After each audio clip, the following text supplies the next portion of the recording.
Hi ಸ್ನೇಹಿತರೆ, ನೀವು ನೋಡ್ತಾ ಇದ್ದೀರಾ ಜ್ಞಾನ ಸಾಮ್ರಾಜ್ಯ ಕನ್ನಡ 360 ಯೂಟ್ಯೂಬ್ ಚಾನಲ್.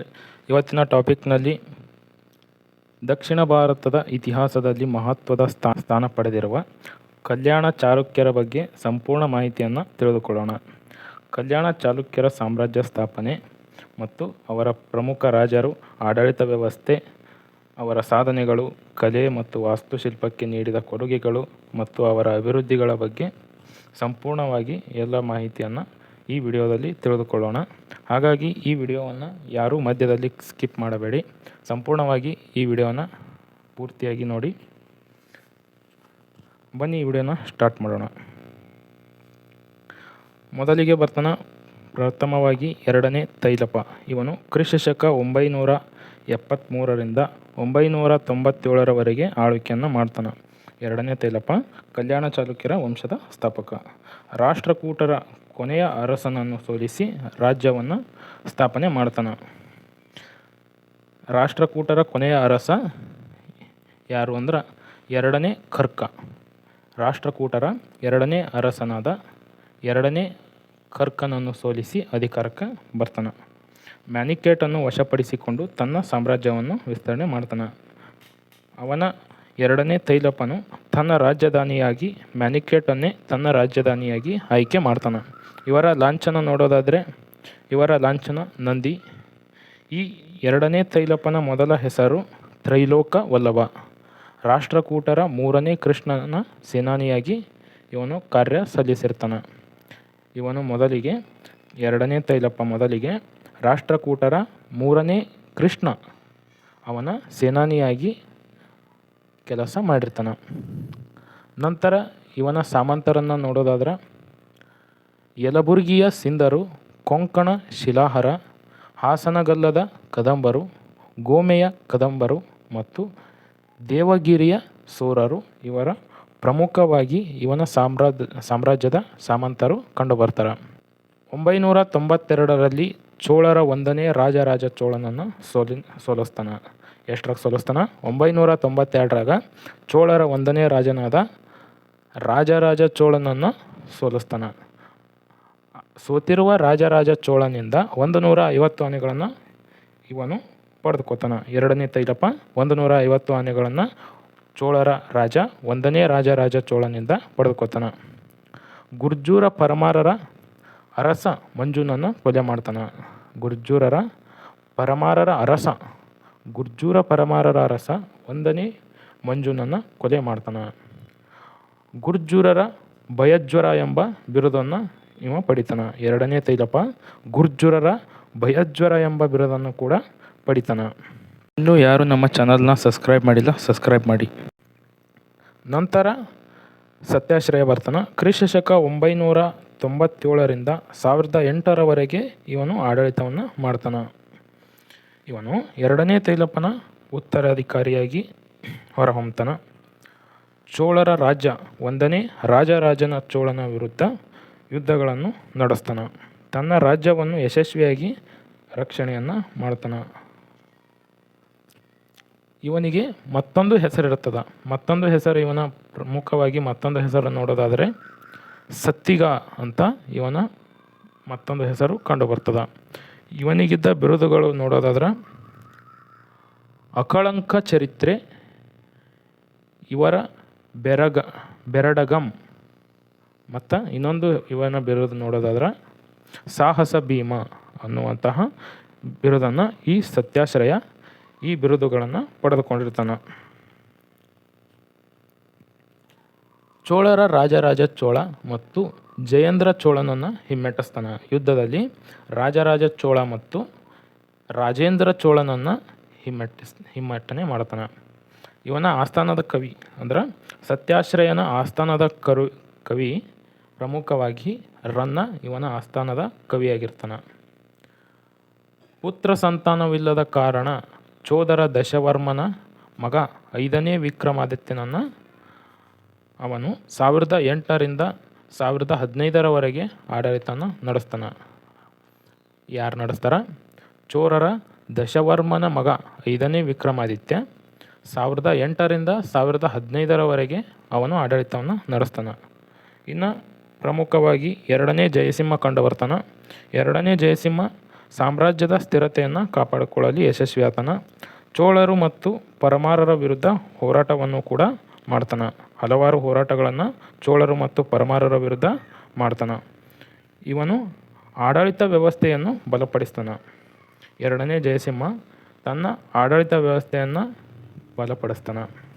1020ರಲ್ಲಿ ಮಸ್ಕಿ ಯುದ್ಧದಲ್ಲಿ ರಾಜೇಂದ್ರ ಚೋಳನು ಇಮ್ಮಡಿ ಜಯಸಿಂಹನನ್ನು ಸೋಲಿಸ್ತಾನೆ. ಎರಡನೇ ಜಯಸಿಂಹನನ್ನು ಸೋಲಿಸ್ತಾನೆ.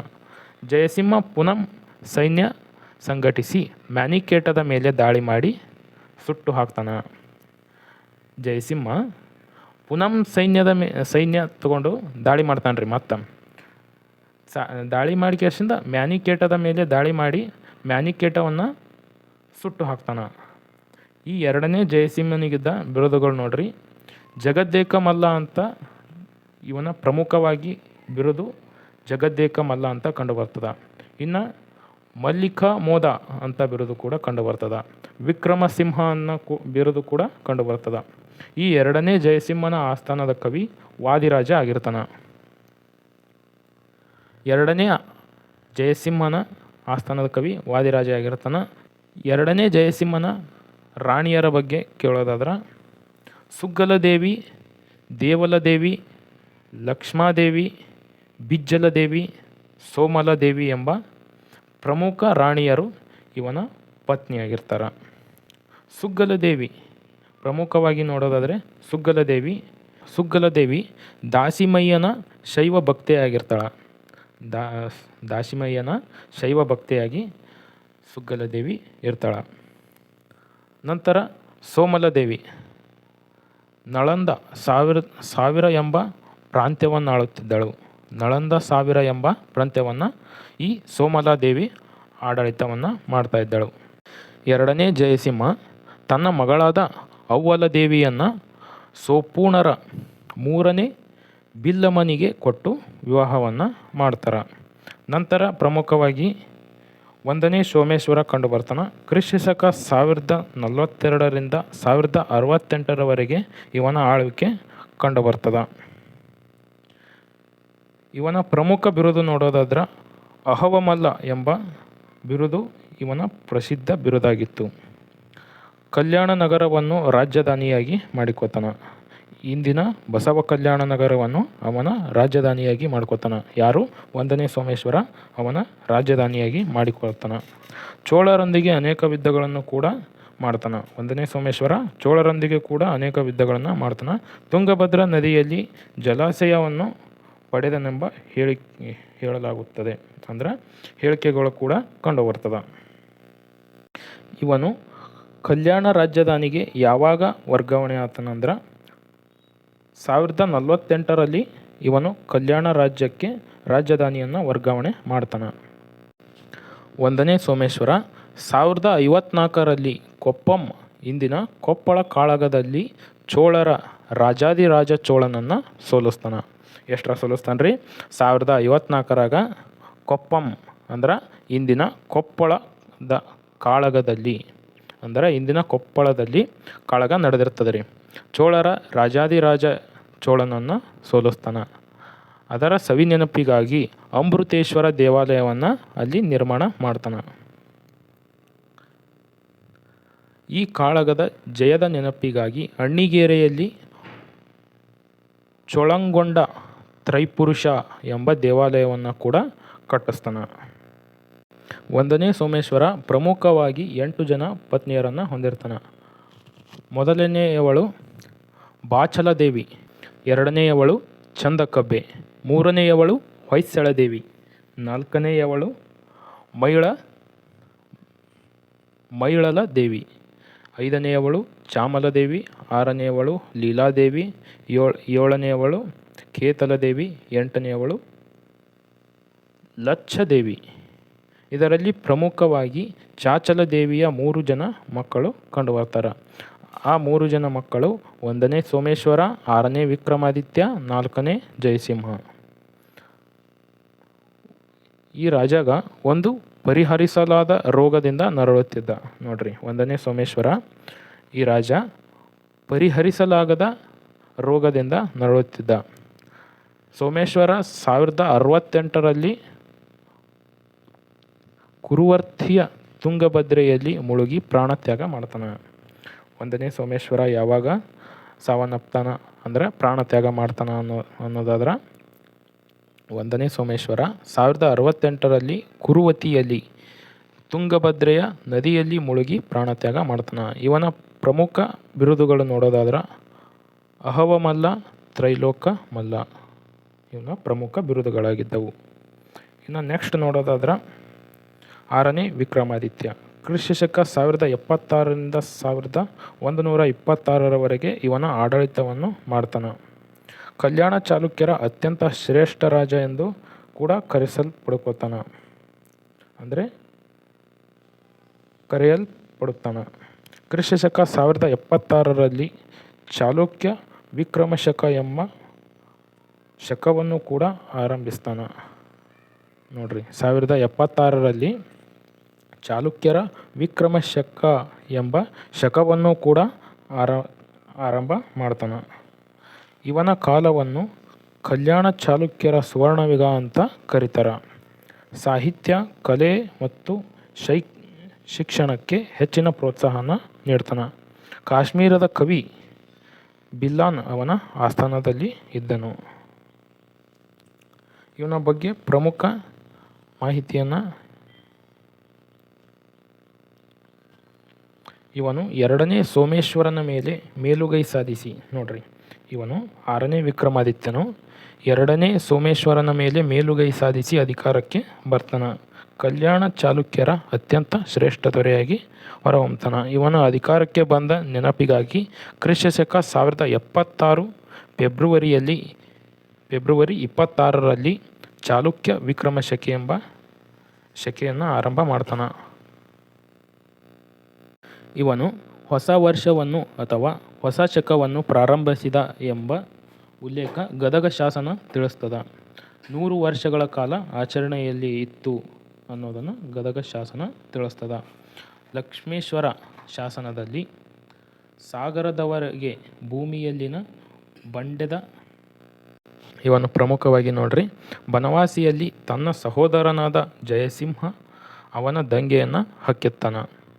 ಆ ದಂಗೆಯನ್ನು ಹತ್ತಿಕ್ಕಲಕ ದಂಡನಾಯಕನಾಗಿ ಯಾರನ್ನ ನೇಮಕ ಮಾಡ್ತಾನಂದ್ರೆ ದಂಡಾಧೀಶನನ್ನು ನೇಮಕ ಮಾಡ್ತಾನೆ. 1085ರಲ್ಲಿ ಪಲ್ಲವರಿಂದ ಕಂಚಿಯನ್ನು ಗೆಲ್ತಾನೆ. ಅಂದ್ರೆ 1085ರಲ್ಲಿ ಪಲ್ಲವರಿಂದ ಕಂಚಿಯನ್ನು ಪಡೆದುಕೋತಾನೆ. 1088ರಲ್ಲಿ ಉತ್ತರದ ಪರಮಾರರ ದೊರೆ ಉದಯಾದಿತ್ಯನನ್ನು ಸೋಲಿಸ್ತಾನೆ. 1088ರಲ್ಲಿ ಪರಮಾರರ ದೊರೆ ಉದಯಾದಿತ್ಯನನ್ನು ಸೋಲಿಸ್ತಾನೆ. 1100ರಲ್ಲಿ ಶಿಲಾಹಾರರ ಅರಸ ಭೋಜನನ್ನು ಸೋಲಿಸ್ತಾನೆ. 1118ರಲ್ಲಿ ಕನ್ನೆಗಾಲ ಕದನದಲ್ಲಿ 6ನೇ ವಿಕ್ರಮಾದಿತ್ಯ ವಿಷ್ಣುವರ್ಧನನ್ನು ಕೂಡ ಸೋಲಿಸ್ತಾನೆ. ನೋಡ್ರಿ, 1118ರಲ್ಲಿ ಕನ್ನೆಗಾಲ ಕದನದಲ್ಲಿ 6ನೇ ವಿಕ್ರಮಾದಿತ್ಯನ ವಿಷ್ಣುವರ್ಧನನ್ನು ಸೋಲಿಸ್ತಾನೆ. 6ನೇ ವಿಕ್ರಮಾದಿತ್ಯ 1118ರಲ್ಲಿ ವಿಷ್ಣುವರ್ಧನನ ಸೋಲಿಸ್ತಾನೆ. 1122ರಲ್ಲಿ 1ನೇ ಬಲ್ಲಾಳ ಮತ್ತು ವಿಷ್ಣುವರ್ಧನನ್ನು ಎದುರಿಸ್ತಾನೆ. ವೆಂಗಿಯನ್ನು ವಶಪಡಿಸಿಕೊಳ್ಳಲು ಬಂದ ಕುಲೋತ್ತುಂಗ ಚೋಳನನ್ನು ಸೋಲಿಸ್ತಾನೆ. ವೆಂಗಿಯನ್ನು ವಶಪಡಿಸಿಕೊಳ್ಳಕ್ಕೆ ಕುಲೋತ್ತುಂಗ ಚೋಳ ಆಕ್ರಮಣ ಮಾಡಿಕೊತ್ತ ಬರುವಾಗ ವೆಂಗಿಯನ್ನು ವಶಪಡಿಸಿಕೊಳ್ಳಲು ಬಂದ ಎಂಬ ಕಾರಣದಿಂದ ಅವನ ಮೇಲೆ ಯುದ್ಧವನ್ನು ಸಾರಿ ಅವನನ್ನು ಸೋಲಿಸ್ತಾನೆ.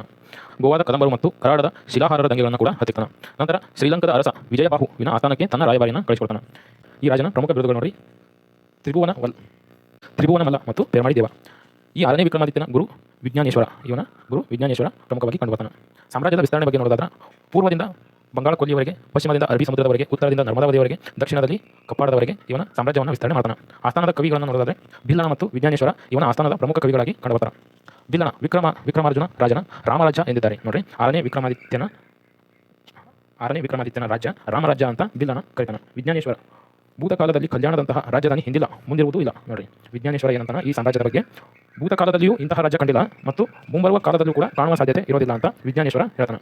6ನೇ ವಿಕ್ರಮಾದಿತ್ಯನಂತಹ ಅರಸ ಕಂಡಿಲ್ಲ ಕೇಳಿಲ್ಲ ಅಂತ ಈ ವಿಜ್ಞಾನೇಶ್ವರ ಹೇಳಿಕೆ ನೀಡ್ತಾನೆ. ಇವನ ಪ್ರಮುಖ ರಾಣಿಯರನ್ನು ನೋಡೋದಾದರೆ ಚಾಂದಲಾದೇವಿ, ಕೇತಲಾದೇವಿ, ಸಾವಳಾದೇವಿ, ಪದ್ಮಲಾದೇವಿ, ಲಕ್ಷ್ಮಾದೇವಿ, ಜಕ್ಕಲದೇವಿ ಇವನ ಪ್ರಮುಖ ರಾಣಿಯರು. 6ನೇ ವಿಕ್ರಮಾದಿತ್ಯನ ಸಾಮ್ರಾಜ್ಯದ ಕಲೆಗಳ ಬಗ್ಗೆ ನೋಡೋದಾದರೆ ಇವರು ಪ್ರಮುಖವಾಗಿ ನೃತ್ಯ, ಸಂಗೀತ, ಲೀಲಕಥೆಗಳಲ್ಲಿ ಪ್ರವೀಣರಾಗಿದ್ದರು. ಇವರ ಕಾಲದಾಗ ಇವೆಲ್ಲ ಪ್ರಮುಖವಾಗಿ ಕಂಡುಬರ್ತಾವ. ಇನ್ನು ಮುಂದಿನ ವಿಡಿಯೋವನ್ನು ನಾಳೆ ನೋಡೋಣ್ರಿ. ಅದರೊಂದಿಗೆ ಈ ರಾಜ್ಯಕ್ಕೆ ಸಂಬಂಧಪಟ್ಟ MCQ ಪ್ರಶ್ನೆಗಳನ್ನು ಕೂಡ ನೋಡೋಣ. ಇನ್ನೂವರೆಗೂ ಯಾರು ನಮ್ಮ ಚಾನಲನ್ನು ಸಬ್ಸ್ಕ್ರೈಬ್ ಮಾಡಿಲ್ಲ, ಸಬ್ಸ್ಕ್ರೈಬ್ ಮಾಡಿ. ಹಾಗೆ ನಿಮ್ಮ ಫ್ರೆಂಡ್ಸಿಗೂ ಶೇರ್ ಮಾಡಿ. ಈ ವಿಡಿಯೋ ಇಷ್ಟ ಆಗಿದ್ದರೆ ಲೈಕ್ ಮಾಡಿ. ಹಾಗೆ ನಮ್ಮ ಚಾನಲ್ನ ಡಿಸ್ಕ್ರಿಪ್ಷನ್ನಲ್ಲಿ ವಾಟ್ಸಪ್ ಮತ್ತು ಟೆಲಿಗ್ರಾಮ್ ಗ್ರೂಪ್ ಲಿಂಕನ್ನು ಹಾಕಿದ್ದೇವೆ. ಹಾಗೆ ನಮ್ಮ ವಾಟ್ಸಪ್ ಮತ್ತು ಟೆಲಿಗ್ರಾಮ್ಗೆ ಜಾಯ್ನ್ ಆಗಿ. ನಮ್ಮ ವಾಟ್ಸಪ್ ಗ್ರೂಪ್ನಲ್ಲಿ ನಾವು ಹಾಕುವ ಎಲ್ಲ ವಿಡಿಯೋಗಳನ್ನು ತಕ್ಷಣ ಈ ವಾಟ್ಸಪ್ ಗ್ರೂಪ್ಗೆ ಶೇರ್ ಮಾಡ್ತೇವೆ. ಹಾಗೆ ವಿಡಿಯೋದ ನೋಟ್ಸ್ಗಳನ್ನು ಕೂಡ ವಾಟ್ಸಪ್ನಲ್ಲಿ ಹಾಕುತ್ತೇವೆ. ಅದರೊಂದಿಗೆ ನಮ್ಮಲ್ಲಿರುವ ಎಲ್ಲ ಇನ್ನಿತರ ನೋಟ್ಸ್ಗಳನ್ನು ಕೂಡ ಕಾಂಪಿಟೇಟಿವ್ ಎಕ್ಸಾಮ್ಗೆ ಉಪಯುಕ್ತವಾಗುವ ರೀತಿ ನಮ್ಮಲ್ಲಿರುವ ಇನ್ನಿತರ ನೋಟ್ಸ್ಗಳನ್ನು ಕೂಡ ನಿಮಗೆ ನೀಡುತ್ತೇವೆ.